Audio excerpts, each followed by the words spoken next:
फलदार वृक्ष में जितने ही अधिक फल आते हैं उतना ही वो झुकता जाता है। अर्थात आप जितने ज्ञानी हो, आप जितने भी संत महात्मा हैं, परम विद्वान हैं, आप यदि किसी से बेवजह अर्झ जाते हैं तो आपके ज्ञान का कोई महत्व नहीं है, आपकी बुद्धिमत्ता का कोई अर्थ नहीं है।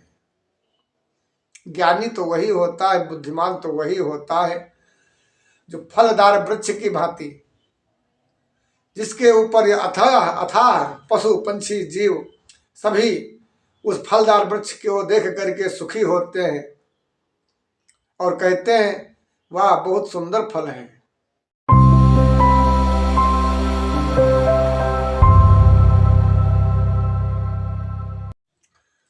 नमस्कार।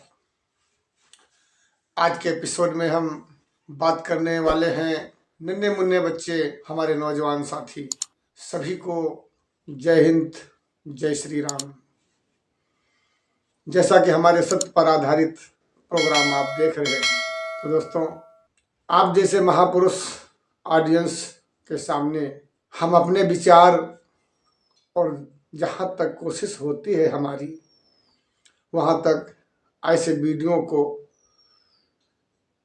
प्रसार करने के लिए हम देते हैं, जिससे जो भी सुने ज़्यादा से ज़्यादा व्यक्ति प्रभावित हो और धर्म की जय हो, अधर्म का नाश हो, प्राणियों में सद्भावना हो, विश्व का कल्याण हो और पूरे भारत में परमपिता परमात्मा की जय जयकार हो। तो एक बार प्रभु श्री राम के नाम का जयकारा करते हैं और बोलते हैं सच्चे दरबार की जय, सियावर रामचंद्र की जय, पवन सुत हनुमान की जय, अपने अपने माता पिता की जय। तो दोस्तों माता पिता हमेशा आपको अच्छी शिक्षा देते आए हैं, उनमें कुछ शिक्षा हमारे माता पिता ने जो दिया वो आपके भी साथ शेयर करना चाहते हैं। चाहे कितनी भी डिग्रियां हों, कितने भी बड़े शिक्षित हो और कितने भी बड़े बुद्धिमान हो, यदि आप रास्ते पर जा रहे हैं और कहीं ट्रैफिक में फंस गए या कोई ट्रैफिक में एम्बुलेंस फंस गया और आप देख रहे हैं, वहां पर आपका कर्म है आप रुकें और पहले इमरजेंसी जो हो उनको वाहनों को निकालें।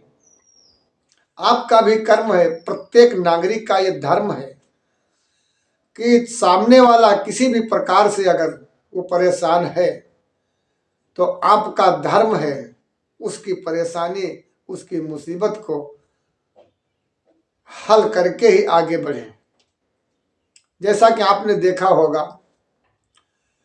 बाग में आप जाते हैं, आपके घर और मकान में भी बहुत से ऐसे वृक्ष हैं, फलदार वृक्ष।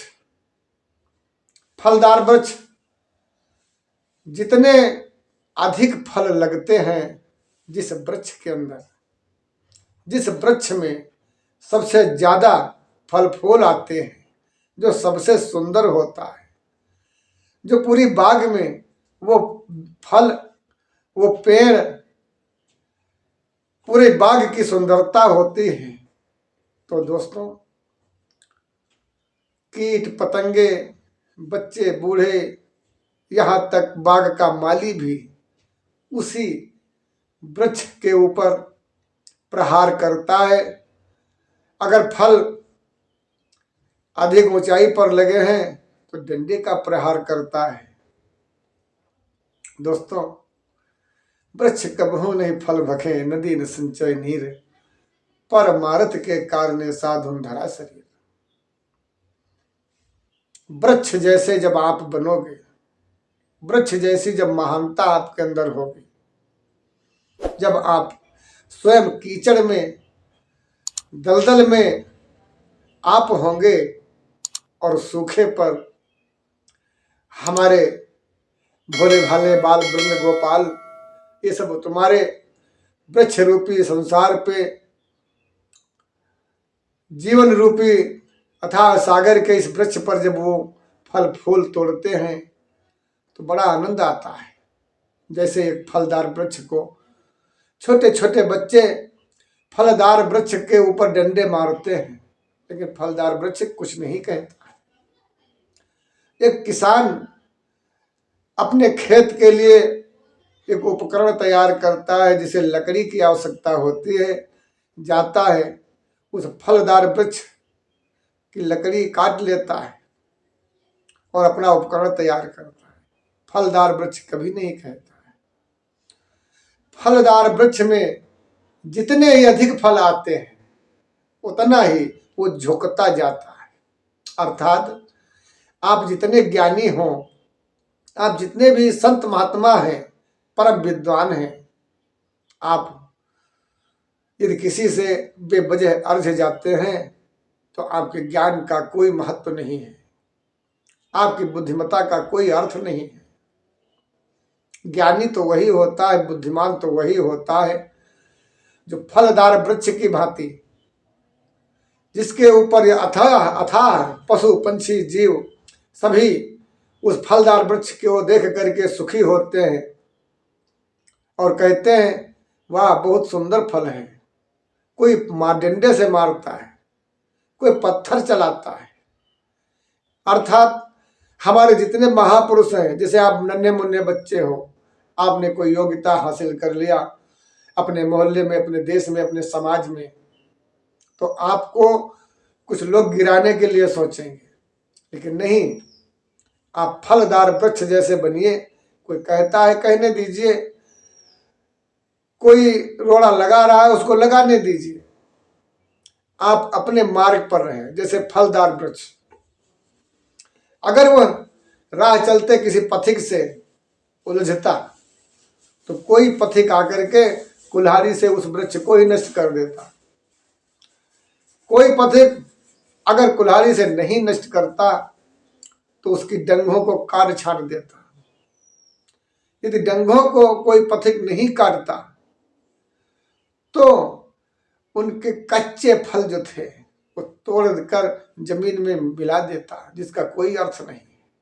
इसीलिए आप पढ़े लिखे देश के नौजवान बच्चे हो, देश का भविष्य हो, आप रास्ते पर जाते हैं, किसी का कोई वाहन अगर टक्कर भी हो जाती है, 150, 2000 से 10,000 रुपए का अगर कोई भी तुम्हारे वाहन में समस्या आती है तो यदि आप उस लायक हैं तो आप मत कहें कुछ।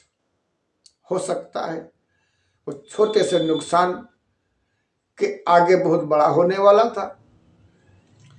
छोटा सा नुकसान आपसे हुआ, आप वहां 10 मिनट लिए आपने जो है समय बर्बाद किया, या समय आपने वहां 10 मिनट गंवा दिया और उसी 10 मिनट के अंदर आपका इतना बहुत भयंकर समस्या होने वाली थी जो शायद आपका नामो निशान मिट जाता।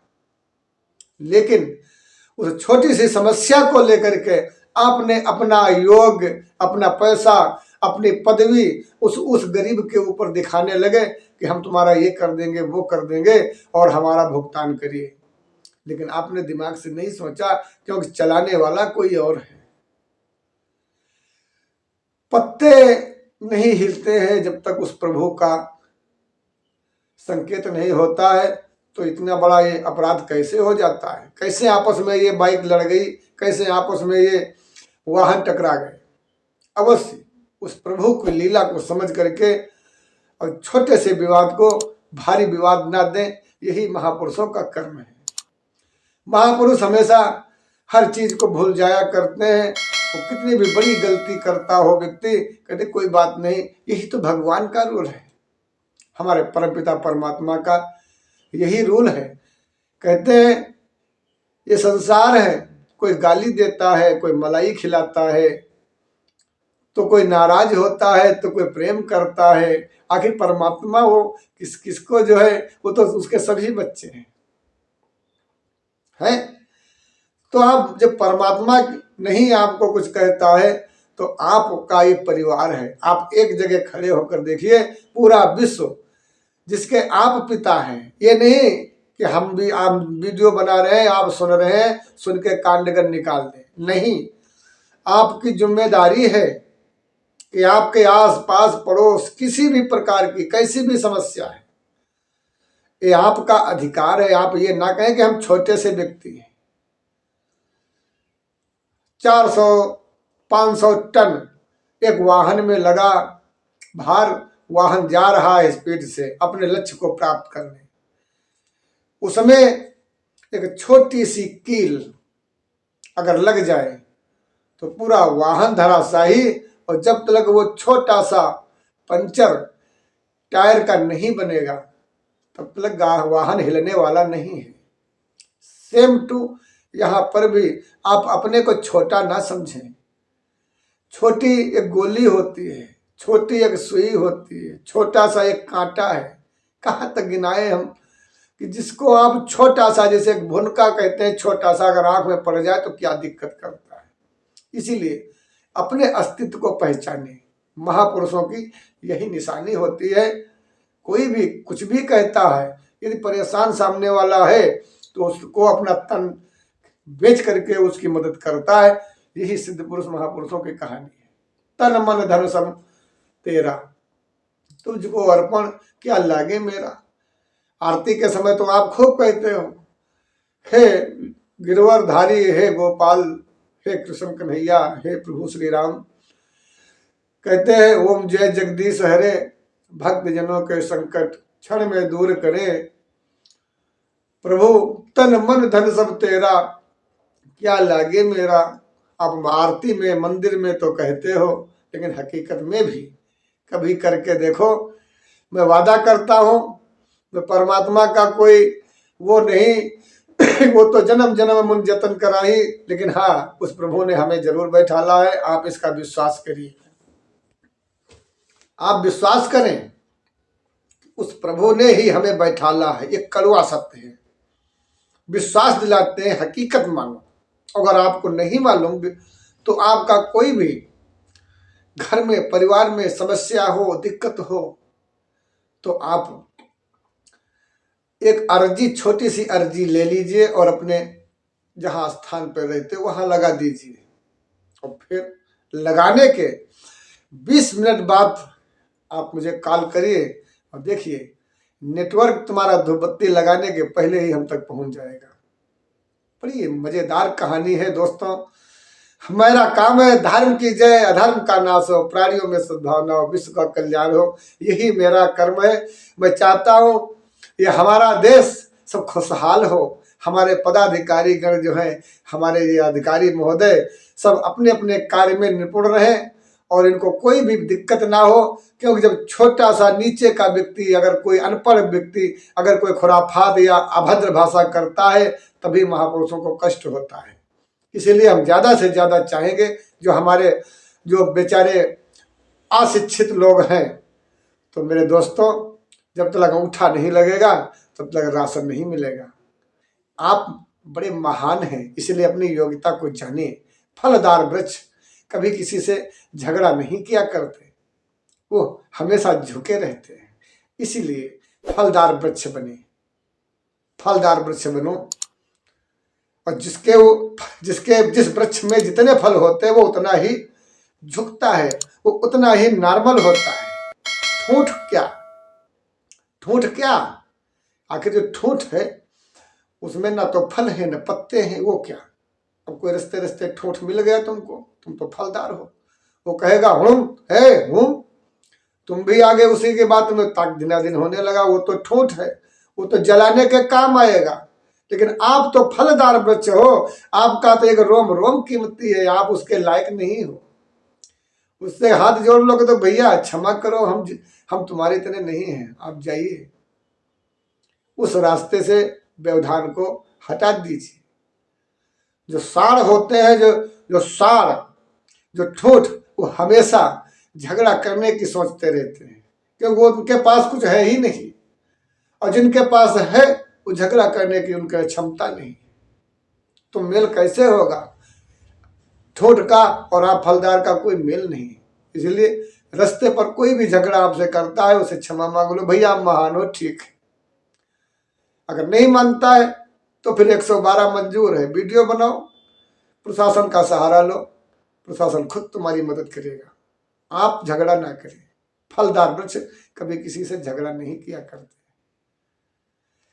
और इसी के साथ मैं अपनी वाणी को विराम दे रहा हूं। सत्य पर आधारित हमारा प्रोग्राम, धर्म जो लोग अंधभक्ति कहते हैं, हमें जो दिख रहा है वो मैं बोल रहा हूं। हम आप लोगों के बीच में सत्य पर आधारित प्रोग्राम चलाते रहेंगे। और हमारे जो अधिकारी हैं उनसे भी प्रार्थना है, भले ही हमारे वीडियो में कुछ मिले न मिले आपको, लेकिन मेरा एक ही प्रयास रहेगा कि हर वीडियो में अगर एक भी व्यक्ति संभल जाएगा तो हमारा जीवन धन्य हो जाएगा। कोई रिपीट नहीं, कोई दोबारा बात नहीं। हाँ, सत्य को सहस्र बार अगर कहोगे तो सत्य होता ही है। जहां सुमति तहां संपत्ति नाना, जहां कुमति तहां विपत्ति निधाना। आप अपना अपने परिवार का ध्यान रखें। जय हिंद, जय श्री राम।